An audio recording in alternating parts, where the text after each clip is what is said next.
General John Keane is someone who throughout his life has worn the uniform of the American soldier.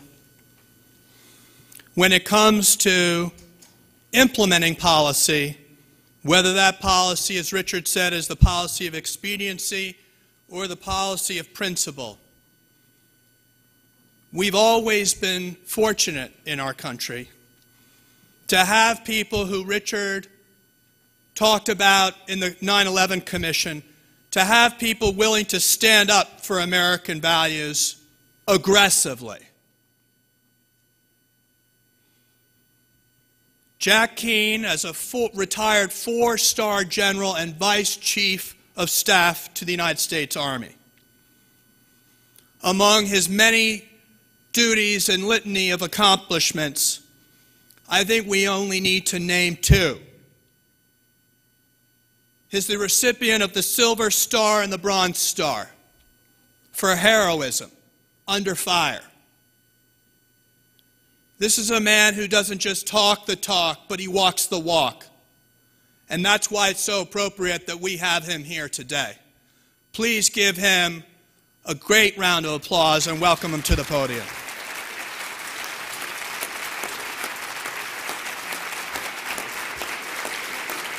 Thank you. Thank you very much for that warm reception. I know you may be getting a little weary and like to stand up and jump around a little bit. My sympathies to you. I'm going to be as brief as I possibly can, but let me associate my remarks with my distinguished colleagues here in terms of your issue, the challenges that you face, and also how well they outline the solutions. My contribution today is in an attempt to be brief, is to focus on Iran and United States policy. Because if we can resolve that issue, many of the other problems in the Middle East can be resolved, to include the MEK. The Iranian bungled operation to use proxies to assassinate the Saudi Arabian ambassador to the United States and to purposely plan the operation in the United States is a stunning rebuke to the Obama administration's policy of negotiation and isolation with the Iranians.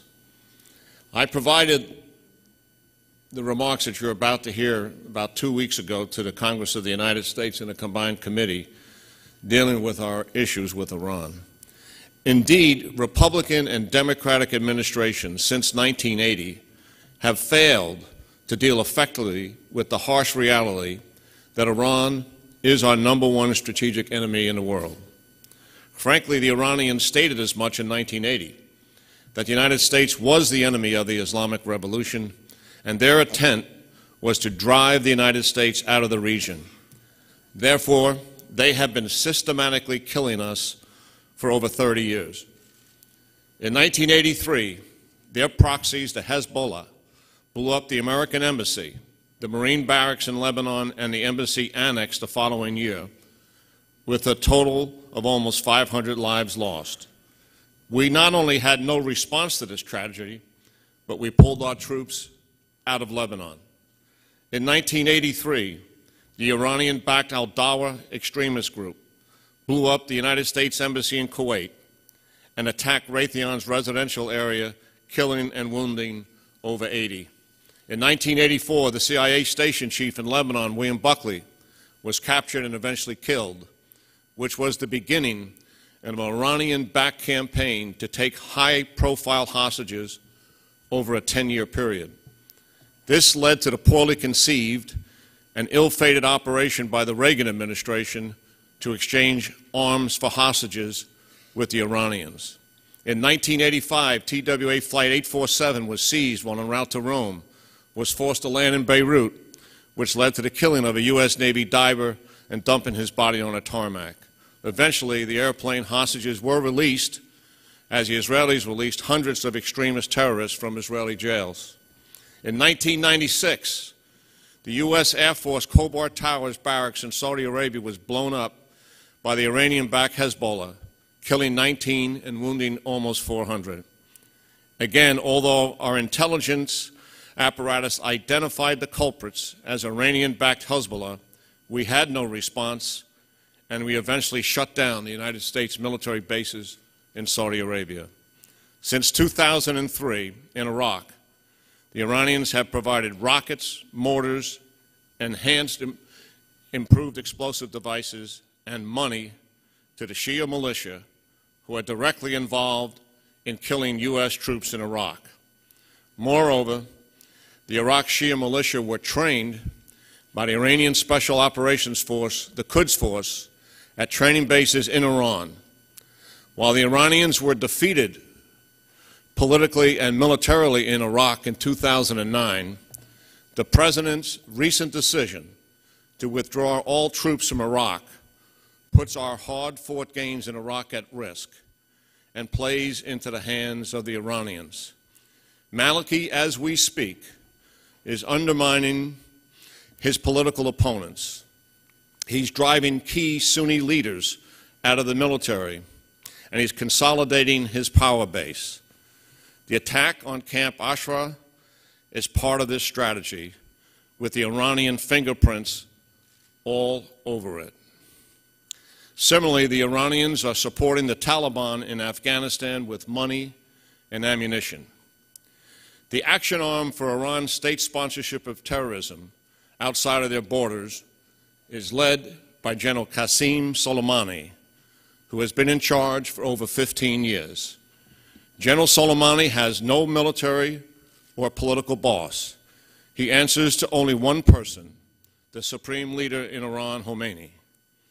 We must conclude that for General Soleimani to plan an operation inside the United States that would result in Americans being killed, surely the supreme leader, at a minimum, approved that operation and may, in fact, have directed it.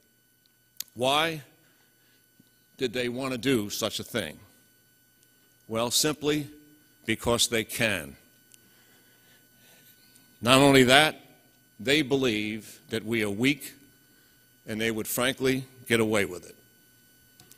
Moreover, we must ask ourselves, has United States policy with respect to Iran been working? We appear to have a policy of rhetorical condemnation when the Iranians engage in behavior adverse to the United States interest. We also engage in negotiations which are on again, off again, while the Iranians continue to pursue nuclear weapons. We have imposed some limited sanctions on the Iranians and attempt to isolate them in the world, which, as best we can tell, also has had no impact on their pursuit of nuclear weapons or their sponsorship of terrorism. We also must admit that the Iranians are not without their own challenges. Having two fledgling democracies on their borders in Iraq and Afghanistan is a huge geopolitical threat to this tyrannical control of their own population and preservation of the regime. The Arab Spring is a repudiation of radical Islam. Indeed, the people in the streets are seeking political reform, social justice, and economic opportunities, which are the mainstream of Western democracies. Certainly, Iranians are attempting to take advantage of the opportunities the social unrest of the Arab Spring provides, but no one is demonstrating on behalf of their flawed values. Losing a state-sponsored terrorist like Gaddafi is a setback, as is the upheaval in Syria, their #1 ally in the region. All that said, it is time to review our strategy for Iran against the harsh reality that, despite our rhetoric, attempts to negotiate, isolate, and sanction, the fact is the Iranians continue to use their proxies against United States interests and continue to pursue nuclear weapons. Therefore, one must conclude the obvious, that our policy has failed, and it has failed miserably. What can we do? First and foremost, begin to treat Iran as the strategic enemy they truly are, and that our strategic objective is regime change. Therefore, use all the elements of national power against them, and as such, develop a strategic competitive framework that counters every major interest the Iranian regime engages in. and yes, of course, seek international support and cooperation. But regardless of the amount of support we receive from the IC, we must act. For example, just to name a few, seize the financial interests which are outside of Iran. As many of you know, when Khomeini and the mullahs took over Iran, they seized the Shah's business interests and are actually operating them. They are multi-billionaires as a result of it. We know where those interests are, and we can seize them as we have successfully done with the Al-Qaeda's financial interests around the world. Limit their ability to trade by denying their ships entry to ports around the world. Stop the refining operation that others in the world are assisting the Iranians with. Limit the ability of their central bank to operate effectively. We have the #1 cyber attack capability in the world, and nobody is close to it. Conduct offensive cyber campaign against selected military and economic interests inside of Iran. Conduct covert operations led by the Central Intelligence Agency in cooperation with other agencies to target the Quds Force and their proxies, and certainly to influence the pursuit of nuclear weapons. Provide money, information, and encouragement to the dissident leaders inside Iran to use their population to put pressure on the regime. What a lost opportunity we had in the summer of 2009, the Persian Spring, when we did not speak up and support what the people of Iran were doing.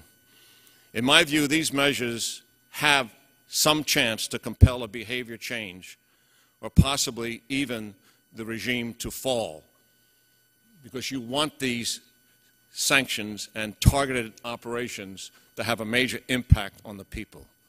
This much I do know.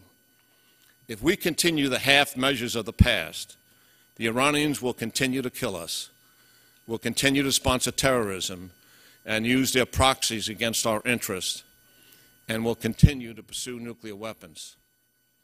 The next nightmare for the world is around the corner, an unchecked Iran with nuclear weapons. This will lead to a nuclear arms race in the Middle East, and as my fellow Defense Policy Board member, Henry Kissinger, has stated publicly, it is inevitable there will be a nuclear exchange in the Middle East, and the world will change forever. This is unacceptable.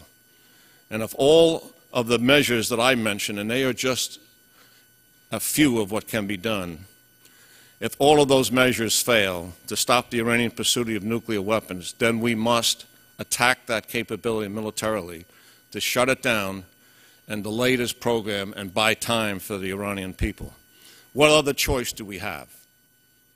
What other choice do we have? To attempt to contain a nuclear Iran? I think not. That risk is far too great for the world. Thank you very much.